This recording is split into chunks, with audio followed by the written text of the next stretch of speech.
앞으로 가셔서 196페이지가 요한 1서입니다. 첫 번째 책입니다. 요한의 첫 번째 책.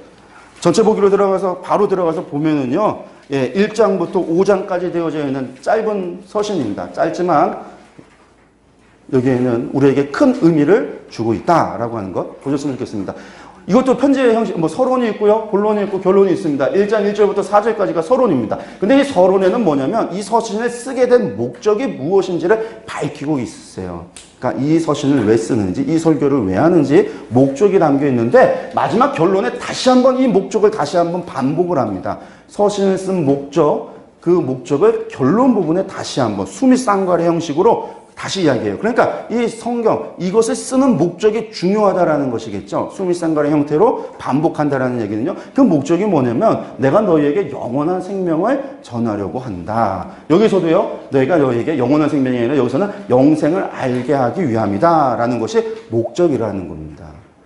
그럼 그 목적을 이루기 위해서 본론을 이야기하는데 이 영생을 아는 것, 영원한 생명을 전하는 것, 그것이 무엇이다? 봤더니 본론은 하나님과 예수 그리스도와 더불어 산다는 것의 의미가 무엇이냐, 이것을 이야기한다는 거예요. 그러니까 다른 말로 얘기하면요, 저희가 반복적으로 해왔던 것 지금까지 하나님과 동행하고 동거한다. 이게 이제 더불어 사는 거잖아요. 하나님과 동행하고 동거한다라는 의미가 무엇이냐. 그리고 이것이 영생과 무슨 관계가 있느냐. 우리가 이것을 요한서신이 이야기하고 있다라는 것. 다른 말로 이야기해서 하나님과 더불어 산다라는 것, 하나님과 동행하고 동거한다. 이것이 무엇이라고 그랬냐면 율법의 목적이라고 그랬습니다. 하나님의 언약의 목적이라고 말씀을 드렸습니다. 그러니까 하나님의 언약을 맺으신 목적이 무엇이냐. 그 의미를 요한일서에서 말씀하고 있다라는 겁니다. 근데 그것을 어떻게 해서 설명을 하냐면 하나님의 속성을 들어서 설명을 하세요. 내가 이런 신이기에, 내가 이러한 하나님이기에 너희는 이래야 된다라는 말로 설명을 합니다. 그 세 가지 속성을 이야기하는데 그 세 가지 속성이 뭐냐면 하나님은 빛이시다. 하나님은 의로우시다. 하나님은 사랑이시다라는 거예요. 하나님과 동행하고 더불어 살기 위해서 하나님의 속성을 알아야 되는데 하나님은 빛이시고 하나님은 의로우시고 하나님은 사랑이시다. 그래서 하나님은 빛이시기 때문에 우리에게 무엇을 요구하시는가? 우리는 하나님의 빛이신 하나님과 더불어 동행하고 동거하며 살아가기 위해서는 어떠한 것이 충족이 되어져야 되는가? 어떠한 요건을 채워야 되는가? 라고 하는 것이 있고, 하나님은 의로우시기 때문에 하나님은 우리에게 무엇을 바라고 우리는 무엇을 해야 되는가, 어떠한 것을 하나님께서 원하고 바라고 계시는가, 요구하시는가, 하나님이 사랑이신데 그 사랑이신 하나님이시기에 우리는 어떠한 일들을 행해야 되는가 라는 거예요. 이렇게 듣고 보니까 율법과 잘 차이가 없네요 라고 생각할 수가 있는데, 어쨌든 하나님은 빛이시고 하나님은 의로우시고 하나님은 사랑이시다. 이게 요한서신에 기록되어져 있는 본론의 말씀입니다. 들어가서 서론부터 보겠습니다. 1장 1절부터 1장 4절까지 서신의 목적을 이야기하는데, 영원한 생명을 전하려 한다라고 하는데 무엇이라고 얘기했냐면, 서신에서 사도 요한께서 무엇이라고 얘기했냐면 생명의 말씀에 관해서, 태초부터 있는 말씀에 관해서 우리가 들은 바요, 눈으로 본 바요, 자세히 보고 우리 손으로 만진 바라. 생명을 어떻게 보고 어떻게 듣고 어떻게 만지겠어요? 좀 이게 뭘까 고민이 되죠. 봅니다. 이 생명이 나타나신 바 된지라 이 영원한 생명을 우리가 보았고 증언하여 너희에게 전하노니. 우리가 여기서 우리는 누구냐면 사도 요한이 포함된 누굴까요? 사도거든요. 본 사람들, 증언한 사람들. 이 사도가 보았고 증언하여 너희에게 전하노니 이는 아버지와 함께 계시다가 우리에게 나타내신 바 된 이신이라. 그러니까 이 영원한 생명이라고 하는 분은 누구시냐면 예수 그리스도구나 라고 하는 걸 우리가 알 수 있습니다. 그러니까 영원한 생명은 우리가 영생이라고 하는 게 예수 그리스도라는 거예요. 우리는 영생을 그냥 길게 사는 것, 죽지 않고 사는 것을 영생이라고 생각하는데, 지금 사도 요한이 이 얘기는 영생이 그리스도라는 거예요. 우리와 생각이 다르죠. 하나님께서 시간을 만들기 이전에 존재하셨어요. 그 존재하셨을 때 시간 없는 세상은 우리는 상상할 수 없지만 그런 세상이 있었고, 나중에 하나님과 새하늘과 새 땅에서 새 예루살렘에서 살아간다라고 하는 의미는, 영생이라고 이야기하는 그 의미는 우리의 시간 개념과는 다른 세상일 수 있겠죠. 다른 세상. 우리는 상상할 수 없지만 거기에서 말하는 삶이란, 영생이란 길게 이어지는 끝없는 죽음 없는 영생이 아니라 우리와 다른 시간의 개념 안에서 그저 예수 그리스도 그분이 우리에게 주어져서 살아간다라고 하는 거거든요.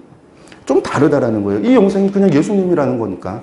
근데 뭐라고 얘기하냐면 우리가 보고 들은 바를 너희에게 전하면 너희로 우리와 사귐 있게 하려 하나니 우리의 사귐은 아버지와 그의 아들 예수 그리스도와 더불어 누림이라. 너희와 우리가 사귐, 이 편지를 써서 사귐이 있기를 원하고, 그리고 이것은 우리의 사귐을 떠나서 또한 아버지와 그의 아들 예수 그리스도와 더불어 누리는 것, 더불어 함께 누리는 것. 이 영원한 생명을 함께 누리고, 그것이 바로 영원한 생명이라고 하는 것이 무엇이냐? 하나님과 예수 그리스도와 더불어 누리는 것이 영생이다라고 표현하는. 다른 말로 영생은 하나님과 함께하는 게 영생인 거고, 하나님과 사는 것, 동행하고 동거하는 게 영생이다라는 거예요. 길게 사는 게 아니라, 장수하는 게 아니라, 무드셀라처럼 969년 넘어와 사는 삶이 아니라 그리스도와 함께 하는 게 영생이다라는 거예요.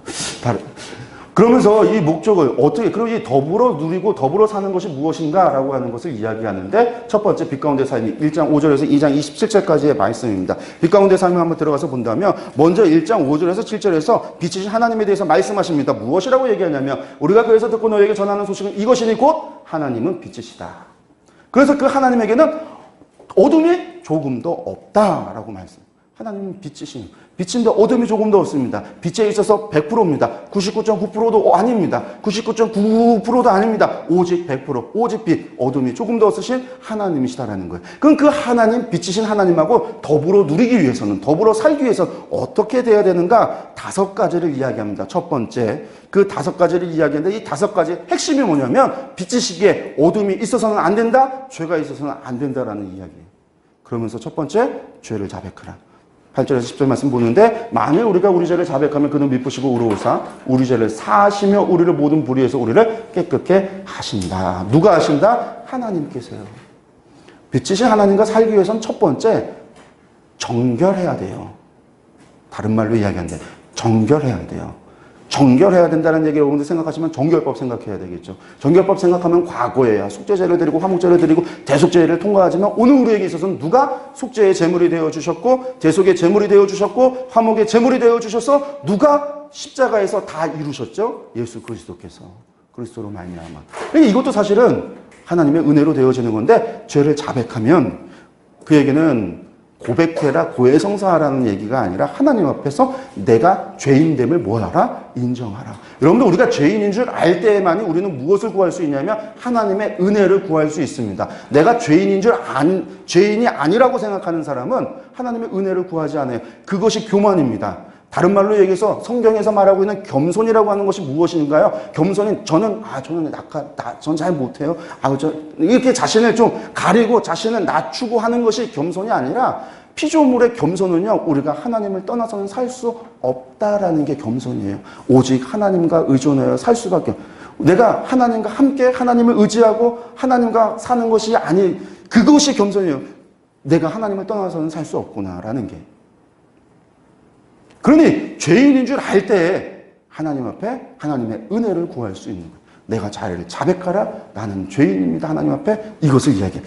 율법도 마찬가지였습니다. 하나님 앞에 누가 제사를 드리고 양을 준비해서, 혹은 소를 준비해서, 혹은 비둘기를 준비해서, 그것도 없는 자가 곡식을 준비해서 하나님을 찾냐면 내가 죄인인 줄 아는 자. 그러한 사람의 예배를 하나님이 받으시고, 그래, 내가 너를 죄를 용서해 줄게, 이것인 것이지, 또 오늘 또 제사를 드려야 돼. 오늘 또 예배를 드려야 돼. 오늘 또 제사를 또 의무제니까 드려야 돼. 야, 봐봐, 집에서 좀 골라봐. 하나 잡아다가 데려다가 드리면서 드리는 거. 그 예배를 하나님이 받으신다, 안 받으신다, 받지 않는다라는 거예요. 그런 형식적이고 외식적인 거. 그것이 이사야서 1장에서, 아모스서에서, 호세아서에서, 그리고 예레미야에서, 미가서에서, 또 말라기에서 하나님께서 여러 번에 걸쳐서 이야기하신 바라는 거죠. 믿음이 없이는 하나님을 기쁘시게 할 수 없다. 이게 그래서 히브리서에서 나오는 거예요. 제사를 이야기하면서 그리스도의 죽음에 대해서, 어떻게 유대의 율법이 어떻게 그리스도 안에서 완성되고 수렴되어졌는가 라고 하면서, 그래서 믿음이 없으면 하나님을 기쁘시게 할 수 없는, 믿음이 없으면 하나님께 나아갈 수도 없는 거. 그래서 어쨌든 첫 번째는 죄를 자백하는 것이라는 겁니다. 그러면서 무엇을 2장에서 말하냐면, 두 번째는 계명을 지키래요. 우리가 그의 계명을 지키면 이로써 우리가 그를 아는 줄로 알 것이다 라고 하는 겁니다. 그래서 누구든지 그의 말씀을 지키는 자는 하나님의 사랑이 참으로 그 속에서 완전하게 되었나니 이로써 우리가 그의 안에 있는 줄 안다. 뭐라고요? 계명, 하나님의 말씀을 지키는 자. 다른 말로 얘기하면 하나님의 말씀에 순종하는 자가 하나님께서 하신대요. 그의 계명을 지키는 자. 그럼 그 계명이 무엇인가? 완성해서 한마디로 얘기하면 사랑인 것이고, 그 사랑을 확장을 좀 하면 하나님 사랑이고 이웃 사랑이 될 것이고, 우리가 그것을 더 확장한다면 십계명이 될 것이고, 그 십계명을 더 확장한다면 무엇이 될까요? 레위기의 말씀일 것이고, 레위기의 말씀을 재해석한다면 신명기의 말씀일 것이고, 그것을 확장한다면 모세의 오경이 될 것이고, 확장하면 그것이 구약의 말씀이고, 그것을 확장한다면 신구약의 말씀이라는 거죠. 계명이 단순히 635가지의 계명만을 이야기하고 있는 것이 아니라 성경의 말씀일 하나님의 언약을 지키는 것, 그것이다라고 하는 겁니다. 그래서 그 안에 산다고 하는 자는 그가 행하는 대로 자기도 행해야 된다라고 이야기하고 있습니다. 그리고 나서 형제를 사랑하라 분명하게 이야기하고 있습니다. 그의 형제를 사랑하는 자 빛 가운데 거하여 자기 속에 거리낌이 없다. 형제를 사랑하는 자, 율법의 완성이 무엇인가? 형제를 사랑하는 것이라고 사도 바울도 선생님께서도 이야기하셨고, 예수님께서도 이야기하셨고, 지금 사도 요한도 똑같이 이야기하고 있습니다. 그러면서 세상에 있는 것을 사랑하지 말라. 왜? 세상에 있는 모든 것이 육신의 정욕과 안목의 정욕과 이상의 자랑이기 때문에 그것들을 사랑하지 말라. 부정한 것을 멀리해야 되니까. 세상의 모든 것이 죄이기 때문에 멀리해야 된다. 그리고 무엇을 사랑해라? 하나님을 사랑하라. 마음을 다하고 뜻을 다하고 정성을 다하고 생명까지 다하여 하나님을 사랑하라. 우리의 사랑을 결코 세상의 것에 두지 말라. 두 주인을 섬길 수 없다라고 했습니다. 무화과 나무에서 감람나무 열매가 맺을 수 없고, 감람나무에서 무화과 열매가 맺어질 수 없습니다. 두 주인을 섬길 수 없습니다. 야고보서의 말씀입니다. 적그리스도의 거짓을 조심하라. 다섯 번째, 빛이신 하나님에 대한 이야기를 하는데 적그리스도에 대한 거짓을 조심하라고 합니다. 적그리스도의 거짓이 무엇이냐면, 지금 적그리스도가 많이 나왔고 지금도 그 적그리스도가 일어났나니 예수께서 그리스도이심을 부인하는 자, 빛이신 하나님인데 무엇이 또 어둠인가 라고 했더니 적그리스도의 가르침인데, 그 가르침이 뭐냐면 예수께서 그리스도이심을 부인하는 자. 예수님이 그리스도임을 부인한다라고 이야기하는 것은 아까 말씀드렸다시피 예수님의 대속, 그 십자가의 죽으심, 그것을 부인하는 거예요. 그것을 믿지 않고 그러면 어떻게 우리가 정결해질 수 있고, 어떻게 하나님께 나아갈 수 있고, 어떻게 죄사함을 받을 수 있을까요? 거짓인 거죠, 그것이. 여기에서 출발해요. 우리의 믿음이 여기서 출발해요. 그렇기 때문에 그 적그리스도의 이 가르침을 조심해라 이야기하고 있습니다. 넘어가세요. 본 거기 때문에 2장 28절에서 4장 6절에는요 의로운 삶에 대해서 이야기하고 있습니다. 두 번째, 의로운 삶인데, 의로운 삶은 무엇 때문에 의로운 삶이냐? 하나님께서 의로우시기 때문에요. 너희가 그가 의로우신 줄 알면 의를 행하는 자마다 그에게서 난 줄을 알리라. 하나님이 어떤 분이시다고요? 의로우신 분이시다라고요. 우리는 하나님의 의가 공의하시다라고 하고요, 하나님의 의가 거룩하다고 그랬습니다. 하나님은 의에 있어서 완전하신 분이십니다. 그렇기 때문에 의로우시기 때문에 무엇을 용납하지 않을까요? 하나님은요, 죄를요, 부정한 것을 용납하지 않습니다. 근데 빛이신 것에서 이미 말씀을 했는데 왜 또다시 의로움에 대해서 이야기하는가? 첫 번째, 의로우신 하나님과 함께 살기 위해서는 네 가지를 기억해야 되는데, 첫 번째, 주의 재림의 소망을 가지라고 말씀하고 있습니다. 의로우신 하나님이기 때문에 하나님의 공의를 실현하는 것을 소망으로 가져라. 다른 말로 얘기하면 주님, 그가 나타나시면 우리가 그와 같을 줄 아는 것은 그의 참모습 그대로 볼 것이기 때문이라. 주를 향하여 이 소망을 가진 자마다 그의 깨끗하신과 같이 자기를 깨끗하게 하느니라. 다른 말로 이야기하겠습니다. 주님의 재림하면 무슨 일이 일어납니까? 두 가지 일이 일어납니다. 하나는 죄에 대하여 심판하는 것이고, 다른 하나는 믿는 자에 대한 구원이에요. 의로우신 하나님은 공의를 행하신다라는 겁니다. 어떤 공의를 행하시는가? 이 세상에 악이 발응하고 형통한 것 같고 의인이 고난당하는 것 같을지 몰라도 하박국 선지자, 의인은 믿음으로 살아야 된다라고 이야기할 때에 하나님의 행하시는 공의에 대한 이야기를 말씀을 하셨거든요. 마찬가지입니다. 주님의 재림이 오게 되어지면 하나님의 의인은 죄에 대해서 뭐 하신다? 심판하신다. 그리고 믿는 자는 무엇을 행하신다? 그에게 하나님과 함께 할 수 있는 은혜와 복을 주신다. 이게 하나님의 재림이에요. 그러니까 그날에 대한 소망을 갖고 살아야 된다. 하나님의 공의하심에 대해서, 하나님의 의를 행하심에 대해서, 또한 다른 말로 얘기한다면 종말론적 신앙, 주님의 재림에 대한 소망을 가지고 살아야 한다라고 말하고 있습니다. 두 번째, 죄를 짓지 말고 의를 행하라. 죄를 짓는 자마다 누구에게 속했다? 마귀에게 속했다. 메시지가 행함이 없는 믿음은 죽은 믿음이다. 이 말하고요. 죄를 짓는 자마다 마귀에게 속했다라는 말하고요. 어떤 말이 경중이 더 무서운 것 같아요? 무거운 것 같아요. 어떤 말이 더 행함을 강조하는 말일까요? 마귀에게 속했다라는 거죠. 마귀에게 속했다. 여러분들 마귀의 뜻이 무엇이죠? 하나님을 대적하는 자. 죄를 짓는 자는 하나님을 대적하는 자다. 라고도 이야기할 수 있어요. 마귀에게 속한 거예요. 하나님을 대적한다라는 거예요. 요한서신이 얼마나 앞서서 지금 저희가 빛이신 하나님과 관련돼서도 사도 요한이 얼마나 행함에 대해서 말씀하고 있는지, 계명을 지켜야 된다, 이웃을 사랑해야 된다, 얼마나 지금 정확하게 명령형으로 이야기하고 있어요. 해도 되고 안 해도 되고의 문제가 아니라 해야 된다라는 명령형으로 이야기하고 있습니다. 마귀에 속했다라는 겁니다. 행함과 진실함으로 형제를 사랑하라. 죄를 짓지 말고 의를 행하는데, 이 의를 행하는 것이 이 앞에서 보면은요, 하나님의 씨가 돼서 하나님께로부터 났다라고 이야기하는데, 이 마지막 말씀에 보면 형제를 사랑하라는 말이 이 3장 1절 말씀에 마지막에 연결되어지는 말씀이 있는데, 3장에서 의를 행한다는 것에 대해서 더 정확하게 다시 한번 이야기하는 겁니다. 무엇을 의를 행하는 것이냐? 무엇을 죄를 짓지 않는 것이고 무엇이 의를 행하는 것이냐? 행함과 진실함으로 무엇을? 형제를 사랑하는 것. 이라는 거예요. 우리도 형제들을 위하여 목숨을 버리는 것이 마땅하다. 다른 말로 이야기해요. 예수님께서 우리를 위하여 목숨을 버리셨으니 우리가 이로써 사랑을 알았다. 예수님께서 무엇을 얘기하셨냐면, 마지막 붙잡히시기 전날 밤에 제자들의 발을 씻기시면서 내가 너에게 새 계명을 주노니 너희가 서로 사랑. 그 얘기를 하실 때 무엇을 했냐면, 제 친구를 위하여 죽는 것, 이거보다 더 큰 사랑이 없다 라고 하시면서 무엇을 얘기하세요? 너희도 그렇게 행하라. 내가 너희를 위하여 죽음과 같이, 이거보다 사람의 사랑 중에 가장 큰 사랑이 친구를 위하여 죽는 건데 너희도 가서 그렇게 행하라. 그 얘기 뭐예요? 너 가서 죽어라는 거예요. 친구에서 죽어라라는 말이거든요. 마지막 말씀이 사랑을 행하라. 죽기까지 사랑을 하라라는 말씀이기도 하시고요. 그 말씀 그대로 형제들을 위하여 목숨을 걸는 것이 마땅하다라고 얘기합니다. 그러면서 그 당시 사람은 그 시기에 이 세상의 재물을 가지고 형제의 궁핍함을 보고도 도와줄 마음을 닫으면 하나님의 사랑이 어찌 그 속에 거하겠느냐. 이 말씀이 신명기의 말씀이기도 해요. 신명기에 구제하고 이웃을 위하여 돕고 나누고 그 사람들이 가난한 자들을 위하여 자신의 재물을 나눠주고,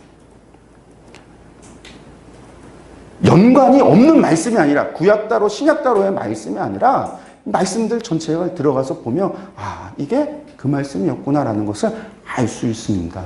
자녀들아, 우리가 말과 혀로만 사랑하지 말고 행함과 진실함으로 하자. 사랑이라고 하는 것, 말과 혀로 하는 것이 아니라 행함과 진실함으로 해야 된다는, 진실로 해야 되고 기쁨으로 해야 되는 것이고, 또한 그것을 해야지 말로만 떠들어서는 안 된다. 야고보서 말로만 이웃사랑 얘기하지 말고 가난한 자들에게 먹을 것을 나눠주고 교회에 들어오면 그들에게 앞자리를 앉게 하고 차별하지 않는 것, 이게 믿음이다라고 이야기했던 것처럼 사랑은 무엇이다? 행하는 거다. 진실함으로 마음과 뜻을 다하여 진실로 해야 돼. 거짓으로 위선으로 하는 것이 아니라 진실로 하라는 거예요. 하나님께서는 우리의 중심을 아시고요, 우리의 마음도 아시고 우리의 생각도 다 아세요. 우리가 하나님을 속일 수 없어요. 거짓으로 행했고 나의 명예를 위해서 하고 나를 위해서, 이익을 위해서 하고서는 그것이 하나님 앞에 계명을 지켰다라고 할 수 없다라는 거죠. 정말 진실함으로 하자라는 겁니다. 마지막에 또 적그리스도의 영을 조심하라는 말씀으로 의에 대해서 이야기하고 있습니다. 그래서 사랑하는 자들아, 영을 다 믿지 말라라고 이야기하면서 예수를 시인하지 아니하는 영마다 하나님께 속한 것이 아니니 이것이 곧 적그리스도의 영이니라 오리라 한 말을 너희가 들었거니와 지금 벌써 세상에 있다. 결국은 이제 또다시 의에 대한 것도 마찬가지입니다. 그 세상에 그리스도의 영을 부인하는 자, 그리스도를 부인하는 자. 어쨌든 이 그리스도의 부인을 부정하게 되어지면 우리가 의로워질 수 있는 길이 있어요, 없어요? 행함으로 되는 것이 아니잖아요. 믿음으로 되어지는 것이고 우리가 이루신 것이 아니라 하나님께서 이루신 사건이고 우리가 거기서 출발하는 것이기 때문에, 저희 이야기가 지금 하고 있는 말씀이 마치 행함을 통해서 우리가 구원을 받는다라는 이야기 아닙니다. 우리가 믿음으로 말미암아 하나님의 백성이 되어졌으면 하나님의 백성으로 살아야 되는 것이죠. 그 이야기를 하고 있는 것이지, 지금 이게 믿음이 아니라 행함으로 구원받는다 안 받는다, 지금 그 이야기 하고 있는 게 아니에요. 그렇게 나눠져 있지도 않습니다. 우리가 하나님을 믿었으면 어떻게 믿음대로 행하지 않을 수가 있어요. 우리가 하나님을 믿었으면 나무는 그 열매를 보고 안다라고 말씀하셨잖아요. 우리의 행함을 통해서 우리의 삶의 모습을 통해서 나타난다는 거죠. 지금 그 얘기를 하는 것이지 그게 아니라는 거예요. 오해해서는 안 됩니다. 사랑이신 하나님에 대해서 이 말씀합니다. 사랑하는 자들아 우리가 서로 사랑하자. 우리가 너무나 잘 아는 말씀입니다. 하나님께 속한 것이니 사랑이 하나님께 속한 것이니 사랑하는 자마다 하나님으로 떠나서 하나님을 알고 사랑하지 아니하는 자는 하나님을 알지 못하나니 이는 하나님은 사랑이심이니라. 하나님은 사랑이심이라. 우리가 너무나 잘 아는 말씀이에요. 그래서 하나님이 사랑이신데 도대체 뭐가 이 사랑이신 하나님과 같이 살아가려면 어떻게 해야 되는가? 첫 번째, 서로 사랑하라는 거예요. 우리도 서로 사랑하는 것이 마땅하다. 만약 우리가 서로 사랑하면 하나님이 우리 안에 거하고, 하나님이 언약을 맺으실 때 내가 너희와 너희가 내 안에, 내가 너희와 함께 하겠다 하셨어요. 그래서 율법을 완성을 사랑하라고 하셨어요. 예수님께서. 하나님이 사랑이시기 때문에 우리가 사랑하면 하나님을 알고, 우리가 사랑하면 하나님이 우리 안에 거한다라는 거예요. 예수님을 하나님의 아들로 시인하는 것이 또한 사랑이라고 합니다. 누구든지 예수를 하나님의 아들이라 시인하면 하나님이 그의 안에 거하시고 그도 하나님 안에 거하느니라. 왜 그러냐면 예수님께서 이 땅에 독생자를 보내셔서 십자가의 대속의 죽으심을 통하여 우리를 구원하신 이것이 하나님의 사랑이시다라는 거죠. 이것이 하나님의 사랑이시기에 예수 그리스도를 시인하는 자, 하나님의 아들로 시인하는 자, 그러면 그 시인하고 그것을 인정하고 그것을 믿는 하나님의 그 사랑을 믿는 자에게 하나님께서 그의 안에 거하신다라는 이야기입니다. 그러면서 다시 하나님의 사랑을 알고 하나님을 믿어라. 여기서는 서로 사랑하라고 했죠. 여기서는 하나님을 사랑하라.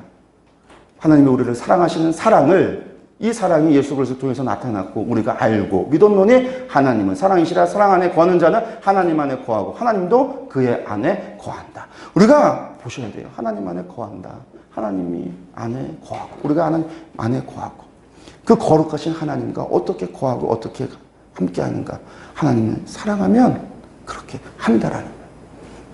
이게 율법의 완성이다라는 거예요. 하나님을 사랑하라. 다시 한번 이야기합니다. 하나님을 사랑하는 것은 이것이니 우리가 그의 계명들을 지키는 것이라. 사도 요한이 분명하게 이야기하고 있습니다.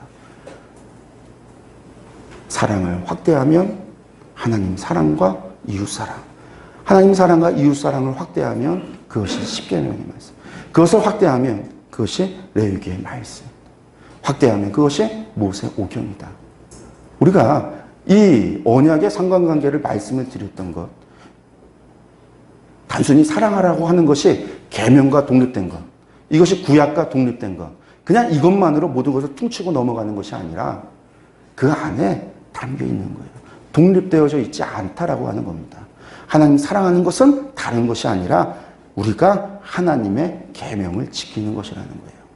이게 구약의 말씀이 아니라 신약의 말씀이에요. 신약 성서 가운데 거의 가장 마지막쯤에 쓰여진 책에서 기록하고 있는 말씀입니다. 왜 하나님께서 이 마지막 때 대부분의 책들이 예루살렘 멸망 전에 대부분 60년 전후에 60에서 70년 사이에 성경의 대부분의 책들이 기록이 되어졌는데 왜 이렇게 70년에서 거의 30년 이후에 20년이 넘어가서 하나님께서 이 말씀을 하시는가? 우리가 그 의도를 그냥 미루어 짐작해 본다면 그 말씀을 통해서도 하나님에 대해서 알지 못했습니까? 부족하다라는 거죠. 그래서 하나님께서 또다시 설명을 한다는 거예요. 요한복음에서 내가 하나님께서 세상을 이처럼 사랑해서 독생자를 주셨다. 하나님이 독생자를 주셨다라는 이야기를 하셨습니다. 사랑해서 주셨다. 아마 복음서 설명하시면서 그 얘기 하셨을 거예요. 하나님이 언제 우리를 사랑하셨습니까? 말라기에서 이야기하셨던 거 하나님께서 복음서 요한복음을 통해서 말씀하셨다라고 대답한 거다. 그런 이야기를 하셨을 겁니다. 왜? 사도들도요. 하나님이 사랑이신 줄은 하나님이 사랑해야 된다는 건 알았지만 하나님이 사랑이시다라고 하는 사실은 하나님의 사랑 때문에 이 일을 하셨다라는 것을 그분들도 이야기하고 가르쳤겠지만 그의 서신과 복음서나 책들 가운데 그런 부분이 안 기록되어져 있는 게 아니라 읽는 사람들이 보고도 모르니까 읽고 들어도 잘 이해를 못하니까 하나님께서 아예 그냥 까놓고 이야기하시는 거예요. 나 이런 사람이야. 그러니까 너 이렇게 해야 돼. 나 이런 사람이야. 그러니까 너 이렇게 해야 돼. 야, 지금까지 해온 얘기 너희가 왜 이해를 못하고 믿지를 못하고 깨닫지를 못하냐? 나 이런 사람이야. 이것이 이거야. 우리가 그의 계명을 지키는 것이 하나님을 사랑하는 것이라. 세상을 이기는 믿음을 가지라고 말씀합니다. 왜? 하나님께로부터 난 자마다 세상을 이깁니다. 왜? 마지막 때에, 마지막 재림의 때에 예수님을 만났을 때 누구든지 우리는 죄인이기 때문에 예수님을 만나면 두렵고 떨릴 수밖에 없습니다. 사도 요한도 반모성에서 예수님을 만났을 때 약 30년, 예수님께서 30년에 돌아가셨으니까 약 70년에 만났어요. 70년 만에 얼마나 반갑고 기쁘겠어요. 그런데 사도 요한의 모습은요, 죽은 자와 같이 엎드려져서 두려워했습니다. 그러니 예수님께서 두려워하지 말라. 나다. 왜 두려워했을까요? 이게 죄인의 본성이거든요. 우리는 죄인이기 때문에. 그럼 우리가 주님의 날에, 그 심판의 날에 두려워하지 않고 떨지 않을 수 있는 것은 하나님의 사랑을 믿을 때에 그 하나님의 사랑 때문에 그 두려움을 이길 수 있다는 거예요. 주님의 심판도 이길 수 있고 그 사랑 때문에 오늘의 고난도 이길 수 있다는 거죠. 그게 이제 사랑에 대한 이야기입니다. 그리고 나서 마지막으로 다시 한번 서신의 목적을 이야기합니다. 영생을 알게 하는 것. 내가 하나님의 아들의 이름을 믿는 너희에게 이것을 쓰는 것은 너희로 하여금 너희에게 영생이 있음을 알게 하려 합니다. 이 영생을 바꾸라고 그랬습니다. 누구로? 예수 그리스도가 있음을 알게 하려. 누가? 예수님이, 하나님이 우리와 지금 뭐 하시고 있는 거냐면 동행하고 동거하고 있는 겁니다. 더불어 살고 있다라는 겁니다. 물론 더불어 살기 위해서는 이러한 것들이 분명히 있어져야 되지만 하나님이 우리가 믿고 하나님을 믿음으로 말미암아 이미 하나님 우리가 안에 그러니까 거하는 줄 알고 하나님과 함께하는 줄 알고 그 빛이신 하나님과 동행하기 위하여 죄를 멀리하고 의로우신 하나님과 함께하기 위해서 하나님의 계명을 지켜 행하고 하나님이 사랑이신 하나님이 함께 있는 줄 알고 내가 하나님께 마음을 다하고 뜻을 다하고 정성을 다하여 하나님을 사랑하고 살아가면 된다라는 이야기를 하고 있는 거예요. 죽어서가 아니라 오늘 우리가 지금 여기서부터라는 이야기입니다. 이게 하나님께서 바라고 원하시는 뜻이에요. 그리고 예수 그리스도께서 우리를 지키신다. 악한 자가 그를 만지지도 못하느니라. 왜? 예수님께서 지키시니까요. 함께 하셔서 지키시니까요. 이 악한 자가 누구냐? 이게 이제 우리가 도미티아누스 황제일 걸로 추측을 하는 겁니다. 그래서 우리는 하나님께 속하였지만 세상은 이 악한 자에게 처한 것이다. 이게 이제 세상의 공중권세 잡은 사단이 아니라 도미티아누스 황제라고 여겨지는 것이고, 자녀들아 너희 자신을 지켜 우상에게서 멀리하라. 왜 교회가 지금 우상의 문제를 처음으로 신약에 들어와서 이 우상의 문제 조심하라고 이야기하고 있는 거거든요. 이 우상의 문제가 무엇이기에? 도미티아누스 황제에 의해서 황제 숭배가 강요되어졌기 때문에 이것에 대해서 이야기하고 있다라고 하는 겁니다. 그래서 이게 지금 도미티아누스 황제의 85년부터 시작했던 황제 숭배에 대한 이야기가 이 안에 담겨 있구나라고 하는 것을 볼 수가 있습니다. 정리를 하겠습니다. 요한서신은요, 요한일서는 우리에게 무엇을 전하고 있는 거냐면 영원한 생명을 전하기 위해서 편지를 썼습니다. 그 영원한 생명이라고 하는 것은 무엇이냐면 영생이라고 하는 것이 길고 오래 사는 것을 의미하는 것이 아니라, 그래서 길고 오래 하나님은 하나님대로 나는 나대로 사는 것이 아니라, 그래서 천국의 환상을 보면 많은 분들이 이야기합니다. 거기 갔더니 금걸 같은 집이 있고 온갖 금은보화로 치장이 되어져 있고 이 땅에서 내가 아멘 아멘 할 때마다 내 집에 잔디가 하나씩 솟아나기도 하고 그런 이야기들을 하시는데 천국은 그런 곳이 아니에요. 천국은 하나님과 더불어 살기의 천국인 거예요. 하나님과 함께 하는 것이 천국인 거예요. 거기서 하나님과 함께 하는 것을 못 봤다고 한다면 아마 그 꿈은 개꿈일 거예요. 자신이 바라고 원하는 환상. 하나님과 더불어 함께 사는 거. 그 하나님이 우리에게 요구하셔요. 나는 빛이다. 나는 의다. 나는 사랑이다. 그 하나님과 하나님은 영원히 함께 살기를 원하십니다. 더불어 살기를 원하십니다.